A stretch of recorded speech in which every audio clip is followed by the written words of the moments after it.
What's up, guys? So me and my mom are gonna talk about why, how it is being a stylist and why we hate it.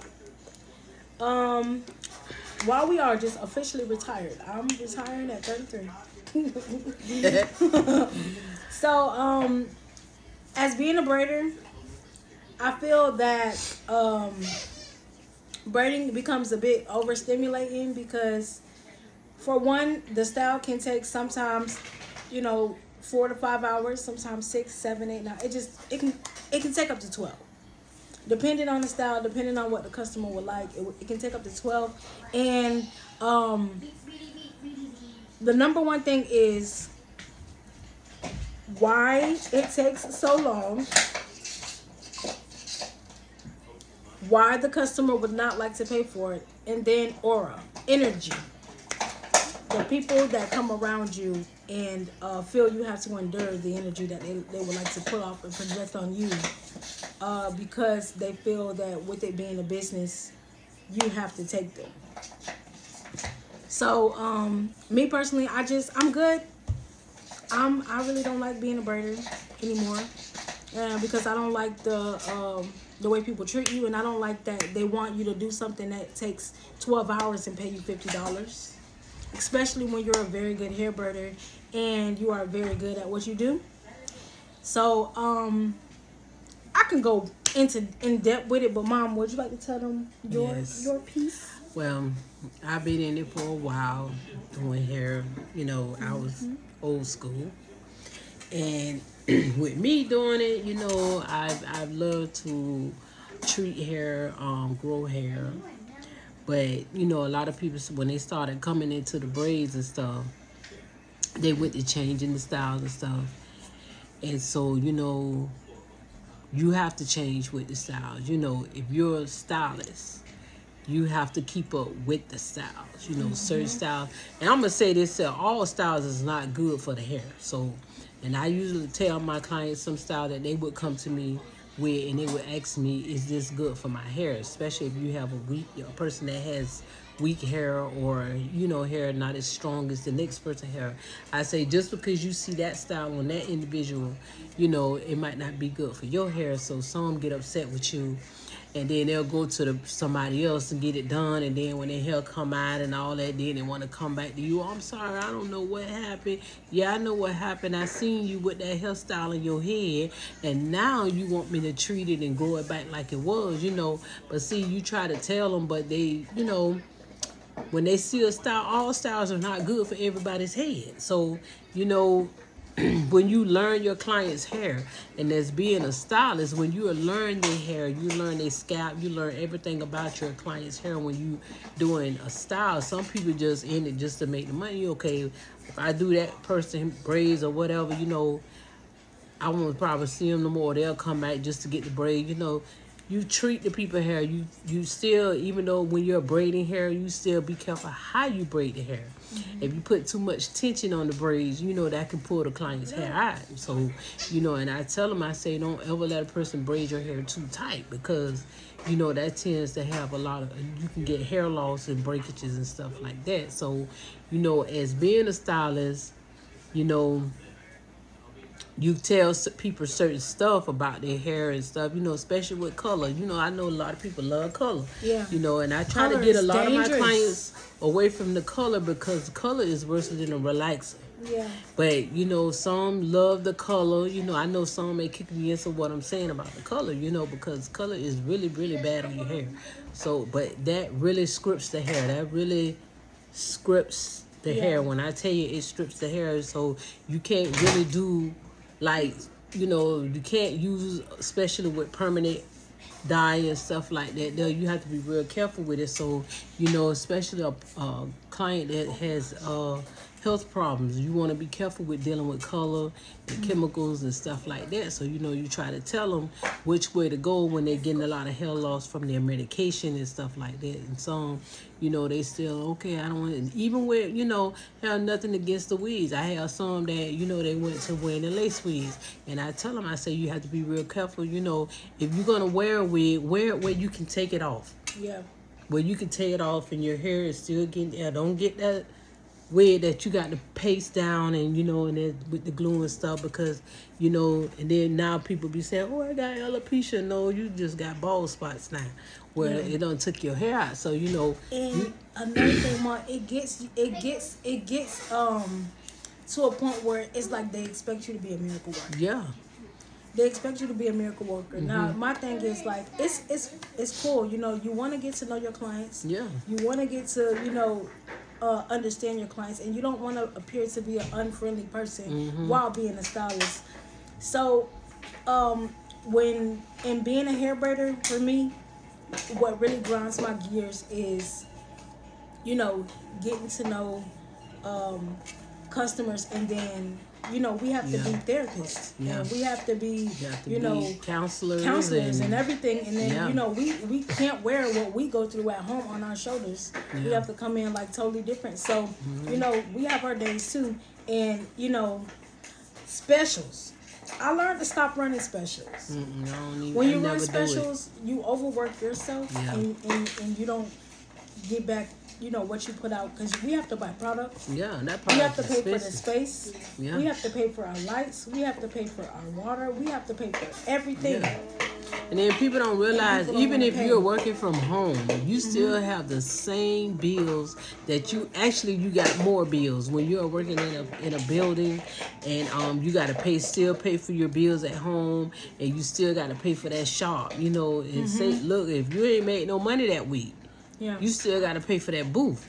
So, you just still have to learn how to, and that's why you see people, oh, I charge such and such, because, they're looking at all their expense when they got a lot of expense to pay out. So if they say they may charge, $300 that week, half of that going to your booth. What you had to pay at home, you still got to pay your light bill, the same exact thing. Your light bill, your rent, your water, everything that you got to pay in this shop, you got double.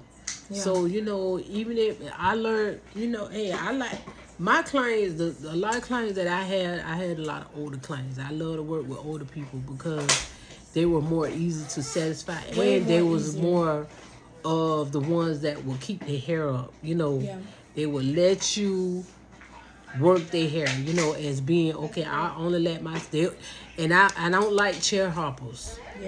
Because you got a lot of young people, they love to chair hop. Meaning that they'll go to this person, that person, this person, that person. So when I find those when they come to me, sometimes I may give them a price that they don't even want to pay, because you know why I don't want to do it? Because especially when I know that they're a chair hopper.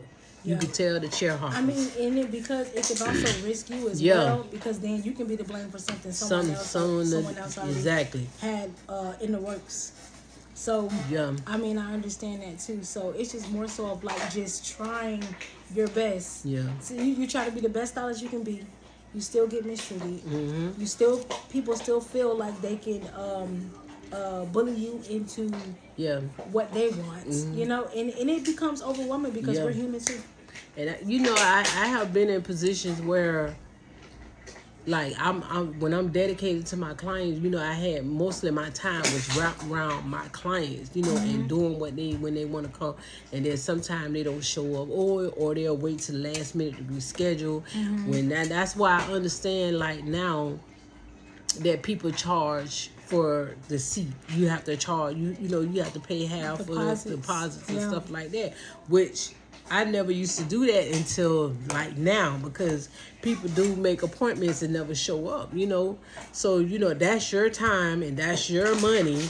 But when you do it to them, it's so much being said. It's, she's a bad hairstylist. But one thing about it, I'm the type, if I'm not able to do your hair at this certain time, I will call you and let you know ahead of time. Or I will let you know. I won't wait till the time of you're getting your hair done. If something come up, look, I will let you know way ahead of time. So can we reschedule our appointment together or something like that? I always kept it in a way that I was, a dependable person when it came down to my clients. But sometimes you never get the same treatment Yeah. of what you're giving them, and then then you this and you that because you're not able to do this and that for them. And you got to understand the clients. The stylists have feelings too, especially when you got good stylists. Yeah. That's gonna be there for you. I understand you got some stylists that oh child, please, whatever. I'm a type of person that I like to be on time and I like to start on time, and I don't like to bunch nobody up. I hate for a lot of people sitting around me. I give them a certain time to be here because I want to spend that time with that client. It's giving, Yeah. the client's privacy as Yeah. well, because some people have alopecia, Right. and You gotta respect that. Yeah. And then there's some people that have other issues, social anxiety, Yeah. anything to where they don't like to be in a place where they're crowded, especially Yeah. older clients. And then I don't like the thing with nothing against younger clients. I'm Yeah. young. So I don't have anything against it, but when you're working with younger clients, they tend to, Yeah. like me and my mom we were in our shop together. I had my clients and she had her clients, which were her older clients, and I had a younger clientele. And sometimes I would have to explain to my clients, listen, respect my mom, respect her clients, don't come in the shop smelling like drugs, don't come in, Yeah. stuff like that. So it was like, Yeah. and then at the same time, I don't smoke, so it's like I don't want you coming around me like that either. If that's your preference, just respect, just do you, but respect us. Yeah. And yeah. so But it was I still have some that I do, but I don't do like I used to do. yeah. But I've been in the industry for a long time, over 30 years. So it give and takes with me. I'm a I'll say 15, stylist. 15, 16 years. I'm a stylist that I can do it all. I braid, I cut, Sew-ins, I curl, I condition, yeah. I treat, I do it all, old style, new style. And I tell my clients, some styles is not good for your health. Yeah. You don't want to be bald head tomorrow. And some people like, oh, I like that style. I Especially love this if style. they've been getting I said, styles yeah. that's not as much as tension on their Yeah. hair, and then you go to the tension and it's Yeah. like, ooh, I can't take this, take it, Yeah, so it's like it's just not for your scalp. yeah, right. Because I know me, I'm a tender-headed person, so a lot of stuff I don't like. And I tell them, like I got a lot of clients. They love the old school style. They like the roller set, the the waves, the curls and stuff like that, though, which is good for the hair. You have like you don't have a lot of tension on the hair, but you gotta, once you like treat that hair, you stick with one person. Yeah. If you could stick with one person that's treating your hair and doing your hair, you don't have to worry about your hair. If you have any problems, your stylist know what to do. Yeah.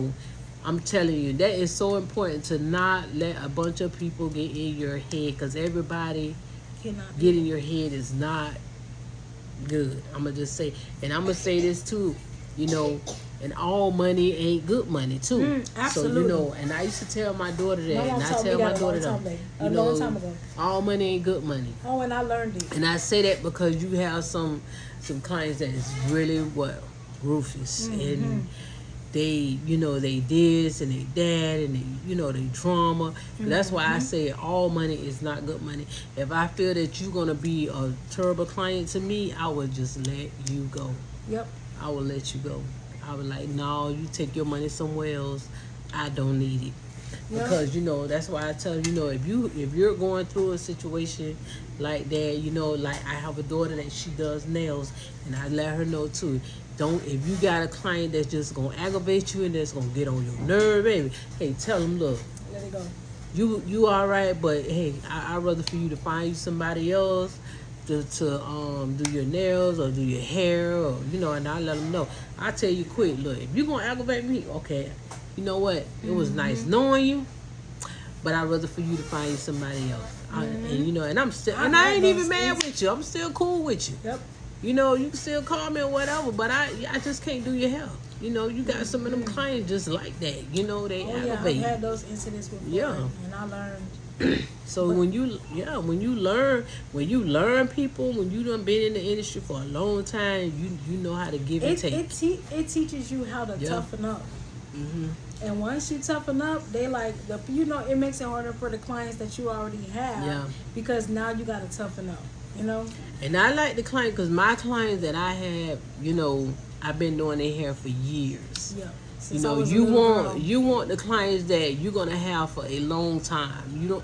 You want them to come back. You don't want them, hit here and hit there. You don't want those type of clients. Even though you will get them, because I have had people that I may have did their hair one time, and and they you got that's why I say you got a lot of chair hoppers.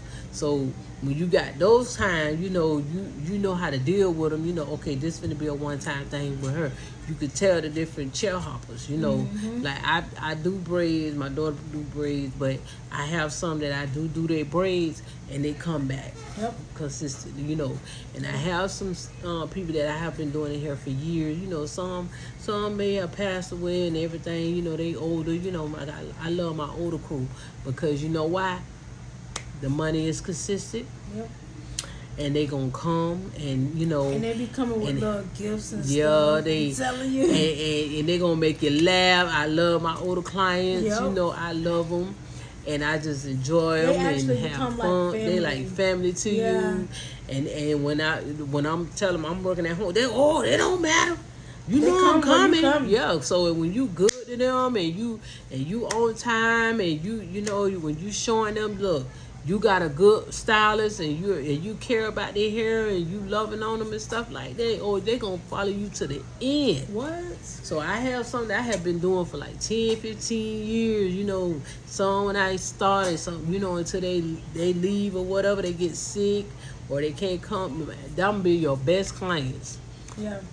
I have some young clients, I got some young ones that I do, and I still do because I've been doing their hair since they was young. Yeah. So, but they have their respect, and I respect them as well. But it have its good, and it's bad, But you can always make plenty of money in doing hair. You can make the money, You just gotta know your clientele, and when you get them comebacks.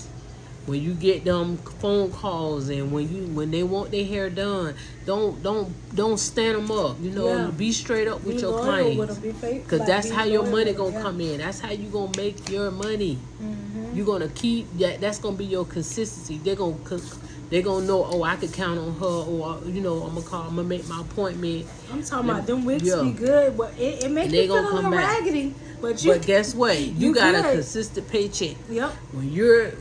When you active with them, even see a lot of young older people, they don't know how to text and all that. Oh girl, I ain't with all that there. I got to call me.